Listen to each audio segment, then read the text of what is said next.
नमो वेंकटेशाय।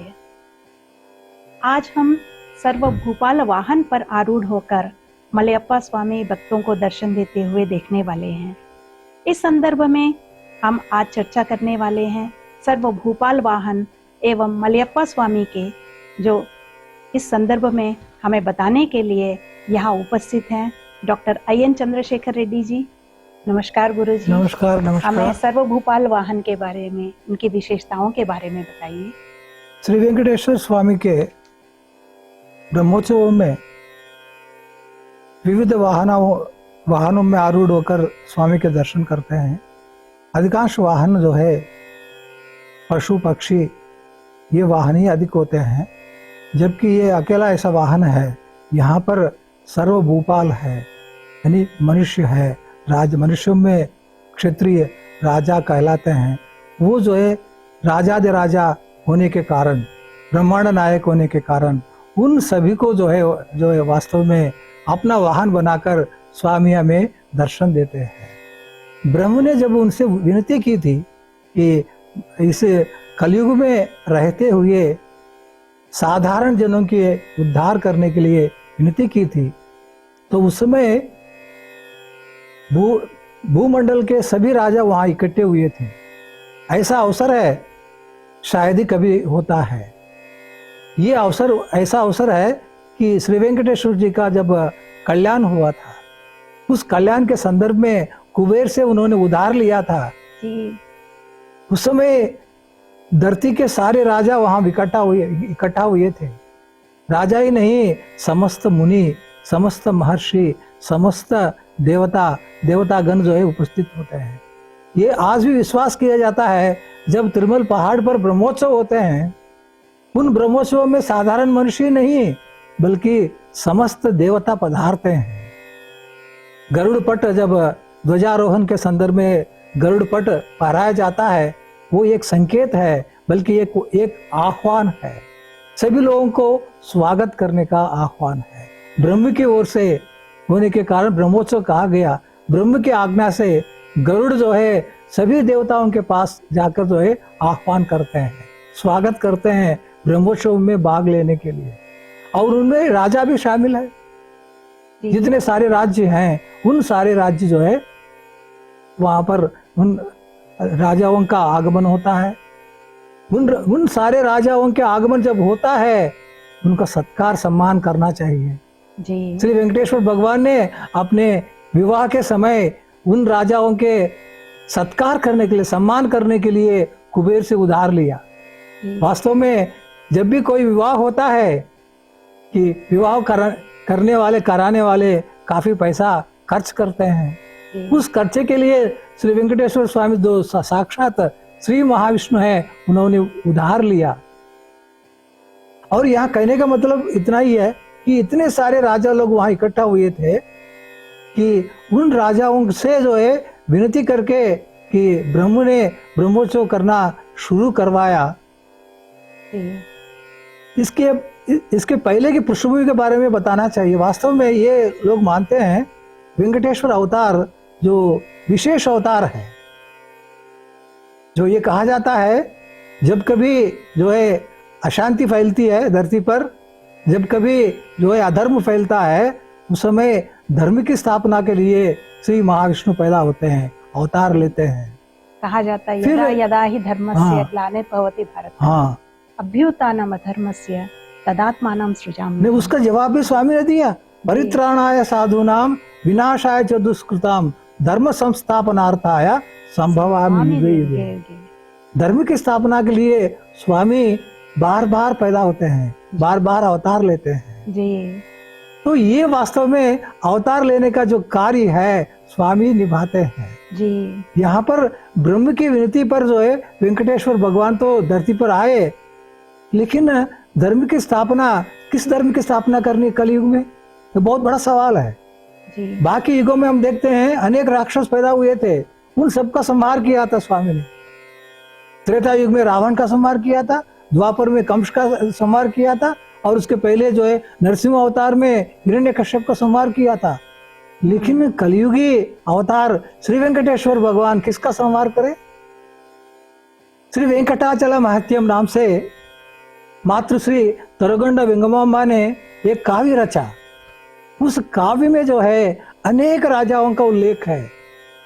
जी श्री वेंकटेश्वर भगवान ने प्रत्यक्ष रूप में किसी राजा से युद्ध नहीं किया, बल्कि उनके सुदर्शन चक्र को उनको सौंपा। जी। चक्रमा सुदर्शन चक्रमा, ये गीत है उसमें, तरगंड वेंगमांबा के उस काव्य में एक गीत है, चक्रमा सुदर्शन चक्रमा।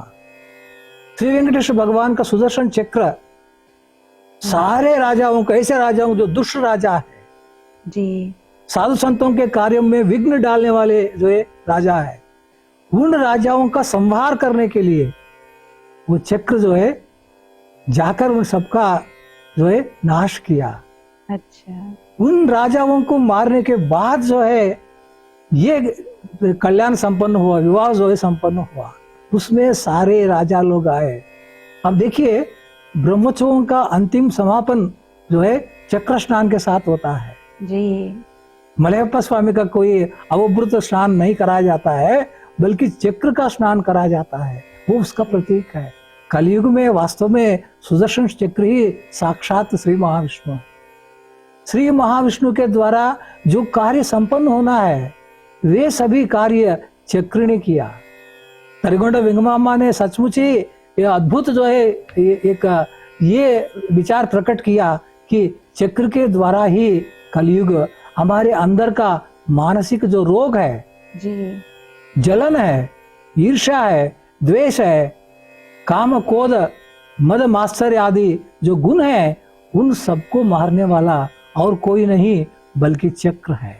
जी वो श्री वेंकटेश्वर का वो शक्ति है, वो चक्र है, शंख चक्रधारी श्री वेंकटेश्वर है। अब देखिए भगवान के दर्शन करते समय आप चक्र पर ध्यान कीजिए, वो चक्र हमारे अंदर की सारी वासनाओं को जो है काट देता है, सारी वासनाओं को दूर करता है।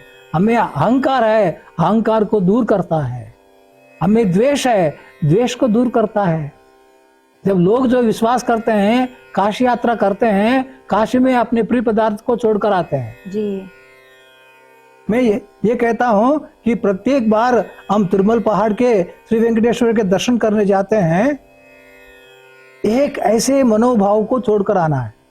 हम आगे किसी पर गुस्सा नहीं करेंगे, हम आगे किसी पर द्वेष नहीं करेंगे, अपने अहम को वहां अपने अहम को भूल जाना है। जी अनासक्ति को पैदा कर लेना है अंदर से। अनासक्ति को पैदा करने का क्या रास्ता है, बल्कि स्वामी को समर्पित होना। जी स्वामी के दर्शन करते हैं, काशी यात्रा का ही लोग उल्लेख करते हैं, वेंकटेश्वर भगवान के बार बार दर्शन करते हैं। कभी कोई साल में 2 बार 3 बार दर्शन करते हैं, लेकिन जिस रूप में गए थे उसी रूप में लौटते हैं। ऐसा नहीं होना चाहिए, ऐसा सचमुच नहीं होना चाहिए। भगवान के दर्शन करने के बाद हमें भारी परिवर्तन होना चाहिए। जी सर्वभूपाल जो स्वामी के वाहन बने, इसीलिए जितने सारे राजा लोग हैं वो चिंतित हैं, ग्लानि से पीड़ित है। ग्लानि ऐसा भाव है, ऐसा भाव पश्चाताप का भाव है। पश्चाताप कब होता है? जब हम अपनी गलती को स्वीकारते हैं। जी लेकिन आज का जो आदमी अपनी गलती को स्वीकारता नहीं है, गलती पर पर्दा डालता है। जी हर कोशिश पर्दा डालने की वो करता है, लेकिन ऐसा नहीं करना चाहिए। बल्कि ये सर्वभूपाल जितने सारे राजा लोग हैं, अपने प्रजा के प्रति, साधु संतों के प्रति अत्याचार किया था। जी तो उन अत्याचारों से रुष्ट कर जो स्वामी ने चक्र को भेजा, चक्र ने उन सारे राजाओं के जो है हमको काट दिया। तो उसके संदर्भ में ये सभी राजा स्वामी के वाहन बने, अपने अहम को भूल गए। राजा रंक बने, स्वामी के सामने दासी बने, दास बने, उदास ही सही दास बने स्वामी के दास बनकर स्वामी के वाहन को ढोने का कार्य किया। सर्वभूपाल वाहन से यही संदेश हमें प्राप्त होता है कि प्रत्येक मनुष्य अपने अहम को भूलकर स्वामी की सेवा में लग जाना चाहिए। कि अपने अंदर के अहम को भूलने का ये सुअवसर और कभी नहीं मिलता है। ब्रह्मोत्सव के संदर्भ में 9 दिनों में जो दर्शन हम करते हैं, तो 9 दिनों के उस दर्शन के बाद अगर मनुष्य में थोड़ा ही परिवर्तन आता है तो ये स्वामी की कृपा से ही होता है। स्वामी की कृपा उन्हीं पर होती है जो स्वामी को समर्पित होते हैं। जी। अब देखिए, भगवान भक्त के अधीन हो जाते हैं। कब वो अधीन हो जाते हैं? हमारे पैसा हुंडी में डालने से नहीं, बल्कि हम अपने को स्वामी को समर्पित करते हैं।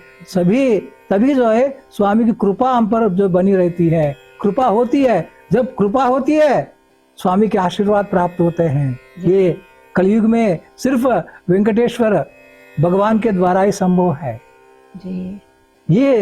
ये बात जो है हम जो इस वाहन सेवा से, सर्वभूपाल वाहन सेवा से ये संदेश जो है हमें प्राप्त करते हैं।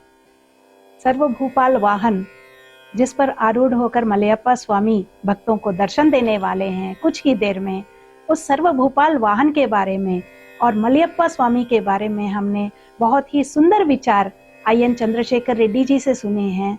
इसके लिए धन्यवाद गुरु जी। धन्यवाद। ओम नमो वेंकटेशाय। ओम नमो वेंकटेशाय।